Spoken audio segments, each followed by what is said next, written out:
மே 7, 2026 இன்றைய நாளுக்கான இறை வார்த்தை. கர்த்தர் உங்கள் வாழ்க்கையில் ஆனந்தத்தையும் நம்பிக்கையையும் அதிகரித்து உங்களை ஆசீர்வதிப்பார். May the Lord increase joy and hope in your life and bless you. ரோமர் 12 அதிகாரம் 12 வசனம். Romans chapter 12 verse 12. நம்பிக்கையிலே சந்தோஷமாயிருங்கள், உபத்திரவத்திலே பொறுமையாயிருங்கள், ஜெபத்திலே உறுதியாய் தரித்திருங்கள். என் அன்பு சகோதர சகோதரிகளே, கர்த்தர் உங்கள் வாழ்க்கையில் நம்பிக்கையையும் ஆனந்தத்தையும் நிரப்ப விரும்புகிறார். துன்பங்கள் வந்தாலும் நம்பிக்கையை இழக்காதீர்கள்.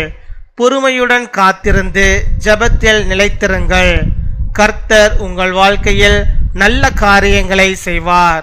உங்கள் நம்பிக்கை வீணாகாது. அவர் உங்களை ஆசீர்வதிப்பார். Be joyful in hope, patient in affliction, faithful in prayer. My dear brothers and sisters, the Lord desires to fill your life with hope and joy. Even when troubles come, do not lose hope. Be patient and remain steadfast in prayer. The Lord will do good things in your life. Your hope will not be in vain. He will bless you. பின்வரும் தாழ்மையின் ஜெபத்தை நாம் யாவரும் சேர்ந்து சொல்வோம். அன்பான பரலோக தந்தையே, எங்கள் வாழ்க்கையில் நம்பிக்கையையும் ஆனந்தத்தையும் அதிகரிக்க செய்யும். துன்பங்களில் பொறுமையுடன் இருக்க உதவி செய்யும்.